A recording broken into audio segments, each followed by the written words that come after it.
That's right. Yet another actor has contracted screenwriting fever, and he's ready to tell us all about it. Howdy, I'm Jeff Goldsmith, Senior Editor for Creative Screenwriting Magazine, and we had the good fortune of sitting down with actor turned first-time screenwriter and first-time co-director of the Wendell Baker Story, Luke Wilson. This is Luke's first script, and he co-directed it with his brother Andrew, and of course got his brother Owen, a screenwriter in his own right, to act in the film with him. Today marks a podcasting first, as I've posted 2 episodes in one day, so you're obviously listening to Luke Wilson, but look out for the one-on-one interview I did with the creative team behind the new film Once, which also opens today, and that podcast includes a live musical performance. So make sure that you check out both episodes. In fact, we have a lot of great episodes coming up, so remember to update your podcatching software on Fridays because that's when I post new episodes. Also, don't forget to look out for the latest issue of Creative Screenwriting Magazine at Barnes & Noble and Borders Bookshops. If you dig this podcast, you really should check out the print magazine featuring more interviews with screenwriters than any other publication out there. You can find out all about what's inside our current issue by visiting www.creativescreenwriting.com. But now, let's jump right into our one-on-one interview with writer, actor, and co-director Luke Wilson regarding his latest film, The Wendell Baker Story. One of the things that people really like hearing about is kind of breaking in stories. So I just want to go back for a second when you guys were doing Bottle Rocket to talk about that starting as a short film and then James L. Brooks coming on kind of as a mentor when you guys were turning it into a feature. Yeah, well, I think that's one funny thing about that is I think that when Owen and Wes started, they were trying to do kind of like a heavy real crime movie. I mean, Heat hadn't come. Movie, yeah, like Heat hadn't come out yet, but we wanted to do kind of like a cool guy heist movie, like a Thomas Crown Affair type thing. And then we started thinking, well, if we're going to be writing it and we're going to be acting in it, it might be better fit if we go in a more comedic direction. And then the way it worked out was just so kind of I mean, it's like other stories and then it moves all over the map. But my dad knew this guy that was a screenwriter named Kit Carson that had moved back to Dallas. He was kind of an avant-garde filmmaker back in the 60s, and then he co-wrote Paris, Texas, and then he also co-wrote the remake of Breathless, which we'd loved as kids, the Richard Gere version. And when we started getting interested in filmmaking, my dad kind of said, well, I know this guy, why don't you guys get together with him? And Kit Carson was a really good guy, and he helped Owen and Wes out, and they had a whole script, and he just kind of broke it down to them that, you know, it's not realistic to shoot the whole script, even if you do it like the Brothers McMullen style. It's still going to cost you quite a bit. Yeah.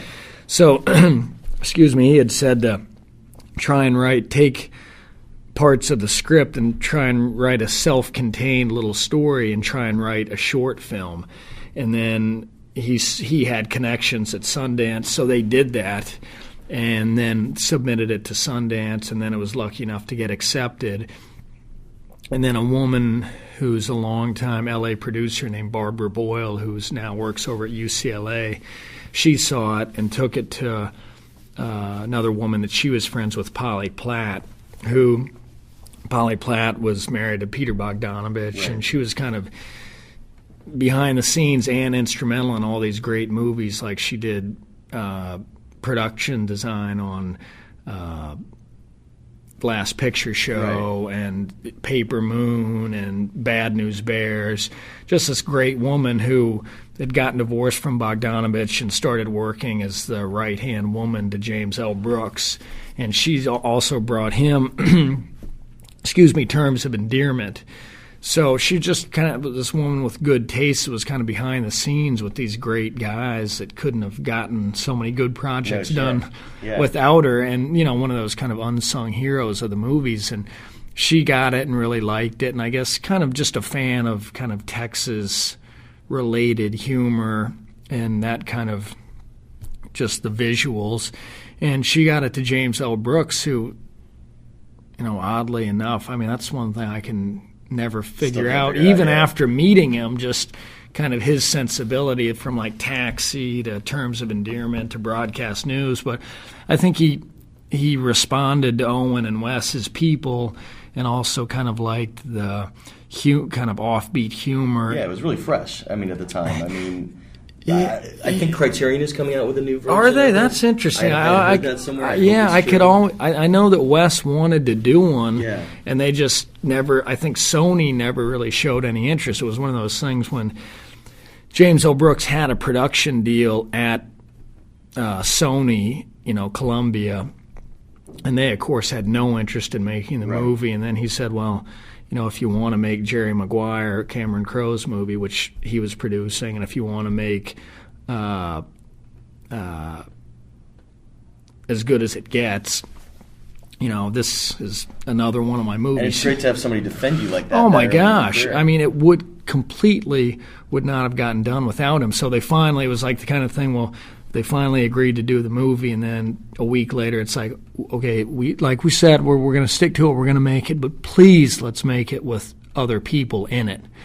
And he just said, look, there's no reason to make it. There's no point in making it without these guys in it. So, yeah, that's one of those things I just can't believe a guy like him that seems so different from us would kind of be such a...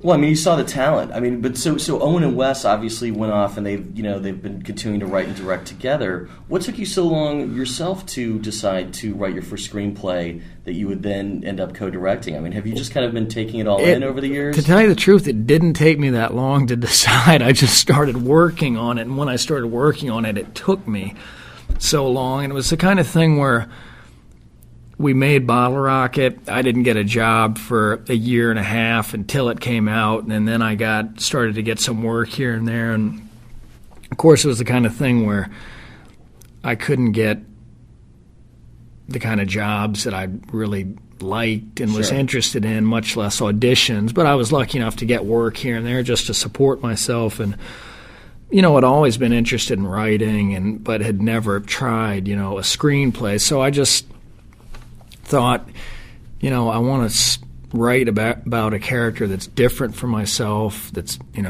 kind of got qualities that I like and admire, and that will be fun to write, and if lucky enough to get to make it, would be a really fun guy to play.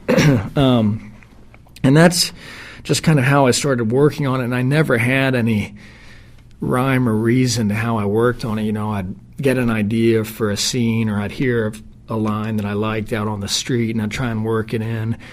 But then I'd make the mistake of thinking, well, I don't have any ideas. I'm certainly not going to sit down at a desk with a cup of coffee and a blank page. I mean, that's a... What was the idea that kind of led you on the path? I mean, where'd you first get the idea? I got the idea... I'd go back to Dallas and see my parents and always drive down to Austin. It's about a 3-hour drive, and just, people hate the drive. It's down I-35, but I always just kind of liked it. And, it's just a straight shot, and one of those ones where you can really let your mind wander. And I took this one trip, and just on the way down, I got the idea for a character named Wendell, kind of being a con man. And then on the way back, I got the idea, about a old folks home. I was reading a lot about, people coming up from Mexico and just like how hard it is to get here. And then you get to Texas, and you get like Texans like complaining about all the illegals, and then you're like, well, you got them working for you. It's like you get some guy that owns a construction firm, and he's like a real right-wing Republican, and complaining about, well, these people come here and they get hurt, and then we got to pay their hospital bills, and then meanwhile these guys have them working for below minimum wage. And then also just the idea of like Medicare fraud and elderly abuse. I was just thinking, God, like, is there anything worse, and how depressing that, like, you go through this whole life and then you get. It's interesting that when Wendell goes to the old age home, he's actually been reformed by the prison system, and he's a good guy. He's not really running a con on the system. When did you decide to write not only a great role for yourself, but for kind of elderly characters? Because Seymour Cassell and Harry Stanton, they were great. Yeah, no, that like I always read the obituaries, and especially they're really good like back in Dallas, where everybody, it seems like, went to war. Like every one of these older people, like even the women, like were nurses and all served overseas, and then they came back, and the amount of time they were married, and like working for the electric company for like 53 years, and then I worked on Rushmore and just had a small part, but I was down there for 2 weeks just because of the way the schedule was blocked, and I started spending a lot of time around Seymour Cassell. And, he looks kind of like your granddad, but then you meet him and he's like, okay, there's a great strip club downtown we got to go to. And just this kind of wild guy that's got, twice as much energy as I do. And it just was one of those things where I thought, man, I've got to that would be a great thing to work into to the script, is like, what if you had two guys like this that have had lives like Harry Dean and like Seymour, and they're still vibrant, just like those guys are, but yet they're stuck, just at this terrible old age home. The old age home where these guys, they are old, but they're definitely not out of juice. Yeah. I mean, your funniest line of dialogue for the elderly citizens of the old age home was when one of them's challenged by a nurse. He says, "Let's get it on Guadalcanal style." That really cracked me up. That's good, yeah. I mean, that's one of those things that comes from like the obituaries. Yeah. What was your toughest challenge of writing the screenplay? How long would you say it took you, all said and done? Maybe 6-7 years, something like that. I mean, the toughest challenge was just, or it wasn't so much the challenge, it was more learning how to do it, and the fact that, look, you just got to sit down, and even if you're not writing something new, reread what you have, reread your notes. I mean, I have this bad habit of liking to take notes, but I hate to reread them. Oh, okay. You wouldn't go back through your own notes. Yeah, and I just because, I'd think, why did I write that down? I mean, but then I would find good stuff, and I'll think, God, I completely forgot about that line that I overheard or something like that. And then when I write longhand, and I just thought, I'm not going to worry about page. You write longhand? Yeah. Like on a legal pad or something? Just notebooks, kind of bound, those composition books, just because they're bound and kind of durable. So then you got to transcribe it into the computer, basically? Yeah, and I would write kind of longhand and fast, but using kind of shorthand sometimes. Like if I was writing at Wendell, I'd just have a W and then a dash, and then I would have to go back all through that and get it typed up or get it written out neatly for this typist I had. And the first draft I had came back at, just in writing it, like, my agent had gotten wind that I was writing a script, so he sent me this, like, how to write a script book, and it just was totally depressing. I flipped through it here and there just in 10 minutes, and, I just saw, like, no new characters after page 30, but those rules are meant to be broken. Yeah, and then I just started thinking, like, why, if I can get it done in 110 pages, why do I have to go by these conventions of, like, no new plot points? But after it, the first draft came back at 245 pages, and it was the kind of thing where I didn't work on it for a year after that. It not only the 245 pages, but it cost something like, $520 to get typed. And so it was like a double shot, but that was just kind of what I learned, is like in writing the script I just got finished. So then it took you years to rewrite it, I'm guessing. Yeah, to rewrite it and revise. And like I said, I set it down after that and was just like, well, I got nowhere to go. And then I just really went through it, with not a fine-tooth comb, but just really cutting stuff out left and right and whole sidebars that, I'd spend 20 pages on. Did you ever get Owen West to look at it and give you notes? I mean, no, they're not those kind of guys. No. Okay. I got Andrew to help me with it, and Mark Johnson, the guy that produced it, was helpful with it. But it was the kind of thing where, I knew I wanted Owen to play Neil King, so I didn't want to show it to him till I had it done. You wanted it to be fresh. Yeah, and I didn't.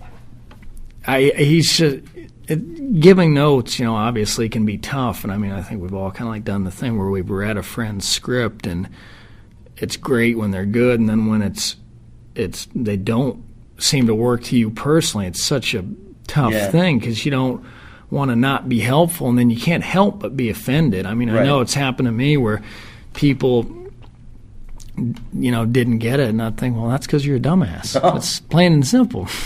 Had to be it. Yeah. I mean, and obviously, if you handed them a 245-page script, right, they probably exactly, would have laughed just right off the cuff. No, and that's where it was great to have Andrew, who, even though he said don't change a word.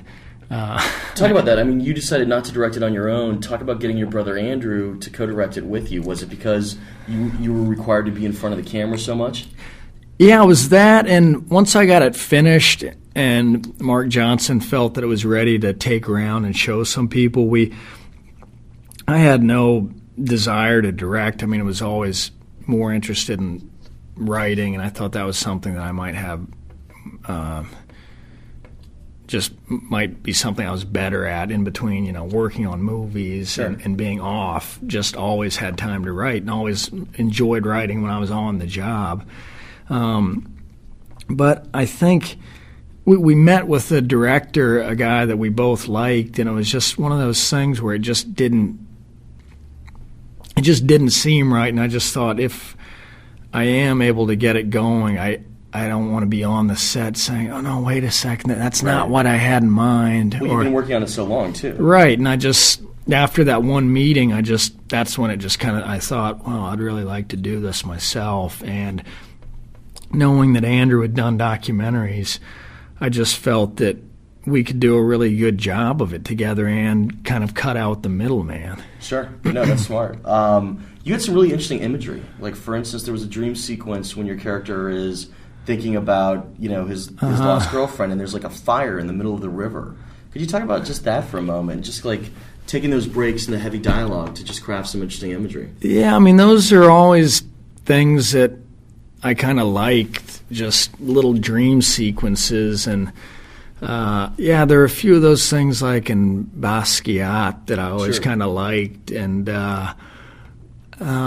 just like the thing at the river, I just always liked the idea of, like, we all daydream, and it would be like kind of interesting if you could kind of see somebody's daydreams. I just think it's like can be dangerous because things can look cliched, but I mean, I think that's your daydreams can be kind of that way too, like whatever your dreams are. And like the thing by the river was great because that was one of those things where I always had the idea for them at the river. Then this friend of mine in Austin, James Crowley, who worked as a location guy and is also a screenwriter and has, directed a Western. He was nice enough. I mean, no one knows the town better than he does, so he was nice enough to come back and help do locations on Wendell Baker. So he found this great river where it has that kind of cut through the rocks where we're standing down in it, and then it was his idea to light the fire. Oh, that's cool. Which kind of made the scene for me. I was just talking about that with Andrew.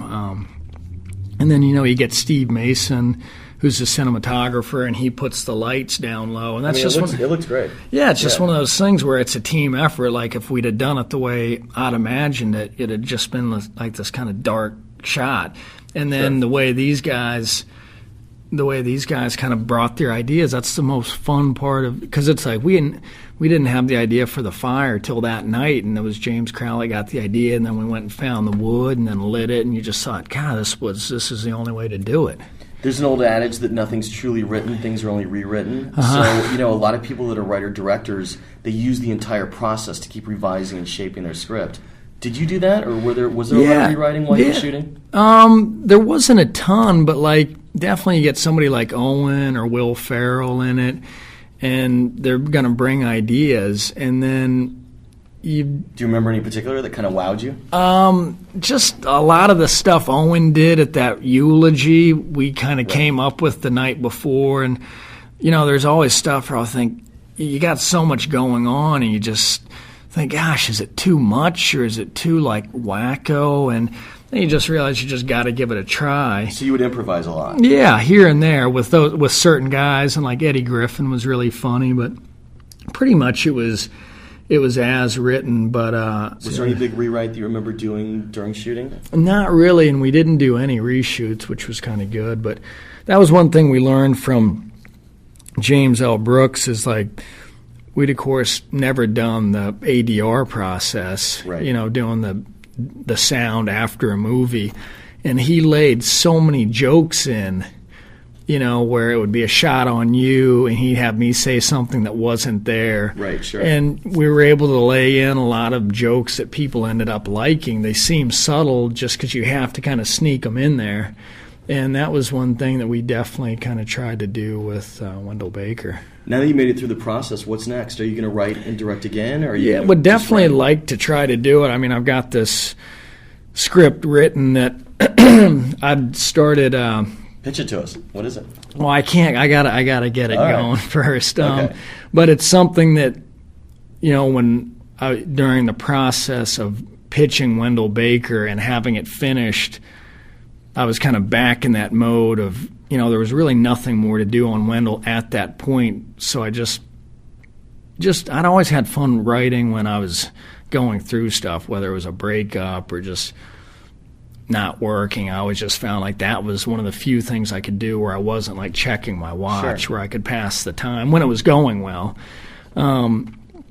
So I started working on this script for myself and Martin Lawrence, where he and I had done this movie Blue Streak, and we'd gotten along real well, and we'd always said we should try and do something else together. And he was saying, yeah, maybe we'll do Blue Streak too. And I said, we should just try and do our own thing. So Absolutely. we met one day, and I pitched him this idea, and he really liked it. And it was the kind of thing where I'd had this idea for somebody, like, I just thought, why don't I try and write something for me and an actor I'd like? And I'd had the idea of Nick Nolte, who I'd always really loved. And Martin and I were meeting, and we were just kind of sitting there. And then I just thought I'd tell him, I'll just tell him the idea I had for me and Nick Nolte and see what he thinks. And he really liked that. So we talked about it and then met with him. And he said, and he met Andrew and liked him, and he said, well, I'll go write it. And then Wendell Baker got going, so then it was, 2 years later.